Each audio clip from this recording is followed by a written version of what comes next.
Upravo počinje Vinski čas. Vreme koje je rezervisano da saznamo nešto novo o vinskoj kulturi u različitim zemljama, da saznamo mnogo toga o pravilnom degustiranju i serviranju vina. Naša današnja adresa je 5. Bečki Bezirk, u ulici Schönbrunner Straße, ali se osjećamo kao da smo kod kuće. Pogledajte zašto. Dobrodošli u još jedan vinski čas vinarije Kovačević, koji nas je ovaj put naveo u Beč. Mi se trenutno nalazimo u restoranu Semendrija i tema o kojoj ćemo posebno pričati je upravo sklapanje vina i hrane. Uče, šta vam ste nam pripremili za danas? Ovde smo u restoranu Semendrija i pripremili smo tanjire koji su upečatljivi, koji su prepoznatljivi za ovaj restoran, a kao što možete da vidite ispred nas, to je tradicionalna srpska trpeza. Od predjela, raznih salata, kiselog kupusa, pa do roštilja, po kome je restoran veoma poznat, i na kraju krajeva, naravno, bez pečenja ništa. Imamo ovde praseće jagnjeće pečenje sa kombinaciji sa renom. Odlučili smo se danas da predstavimo liniju vina Orfelin, vinarije Kovačević, gde imamo jedno belo, jedno roze i jedno crveno vino.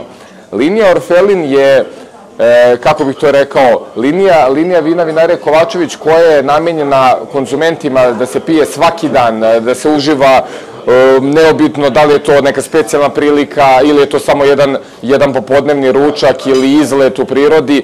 Orfelin zadovoljava sve potrebe, bukvalno od belog do crvenog, i možemo da ga uparimo u sva ova jela koje smo prezentovali ispred nas. Neko od Orfelin vina možemo da napravimo sjajno uparivanje vina i hrane, sjajan brak. A ja tamo pre toga da te pitam, da li uvek važi pravilo da treba da se krene od svetlijih vina pa da se na kraju završi sa nekim jačim barikiranim, ili to je nešto što je individualno i što ne mora da se ide tim redom? U većini slučajeva idemo, da, od penušavih na bela vina, preko rozea, crvenih i na kraju slatka fortifikovana, ali opet živimo u 2018. godini i pravila su tu da bi se kršila i pravila se često krše, što nekada i nije tako loše.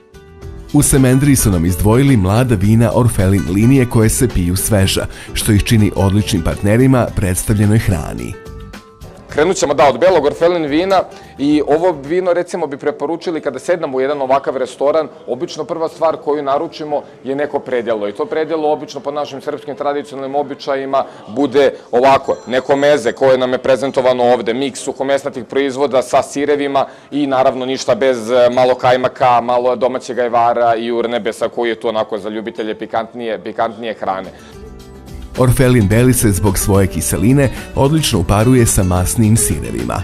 Obično kada se servira masnija hrana ili sirevi, preporučuje se sveže belo vino koje će da napravi balans. Da, zapravo smo se odlučili da se nekako najviše fokusiramo na srpsku trpezu i na srpsku kuhinju. Eto, s obzirom da znamo da veliki broj naših ljudi živi u Beču, upravo se nalazimo u jednom takvom restoranu gde se najviše nekako i prodaju i domaća vina i najviše se prezentuje domaća hrana. Dakle, krenuli smo sa belim vinom. Ono što je sledeće, to je svakako roze. Šta je ono što se najbolje kombinuje sa rozeom? Roze vina su danas doživljavaju veliki porast u popularnosti i troše se sve više i više iz godine u godinu. I svi znamo da je glavni krivac za to je Provansa i provansalski roze. Ovaj naš roze, Orfelin roze, je sličan, recimo, stilu Provance, lagan roze, gde je maceracija grožđa vrlo kratka. On je polusuv, tako da ima nekoliko grama zaostalog šećera koje ga čini idealnim partnerom uz pečenje koje vidimo ispred nas, uz praseće pečenje. Sjajno se slaže opet takođe zbog svoje hrskave kiseline koju posjeduje, svoje lepe aromatičnosti koje ga čini sjajnim vinom koje su mnoge dame zaljubljene pre svega. Predstavili smo belo vino, predstavili smo roze i nekako ono najslađe za kraj. Poznato je da najveći ljubitelji vina nekako i vole posebno da piju crvena vina, tako da smo došli do crvenog Orfelina. Koje su neke njegove glavne karakteristike po kojima se ističe od nekih ostalih i šta je ono što se najbolje kombinuje uz njega? Glavne aromatske karakteristike crvenog Orfelina su pre svega voćnost. Voćnost i dobar izraz voćnosti i kombinacije crnog i crvenog voća koje imamo ovde u čaši. Ovo vino nije odležavalo u drvenim sudovima, te stoga i zadržalo te svoje primarne note koje je dobilo iz grožđa i tokom fermentacije, i idealno bi ga posložili uz jagnjeće pečenje koje imamo ovde prezentovano, jer znamo da je jagnjetina malo aromatičnije meso od prasetine. Jagnjetina opet zahteva u većini slučajeva vino koje ima tanine. A znamo, pričat ćemo naravno, pričali smo već, a pričat ćemo još o tome šta su to tanini. To su one male lepe materije koje nam, da kažem, nadražuju jezik i desni, ostaju nam u završnici kada pijemo crveno vino i dolaze iz pokožice crnog grožđa i tokom fermentacije nastaju, ulaze u vino.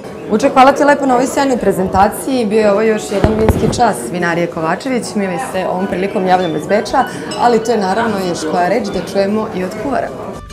Semendrija je najpopularniji srpski restoran u Beču koji okuplja sve one koje vuče nostalgija za domaćim gastronomskim specijalitetima i domaćim vinima, ali i one Austrijance koji žele da probaju nešto drugačije.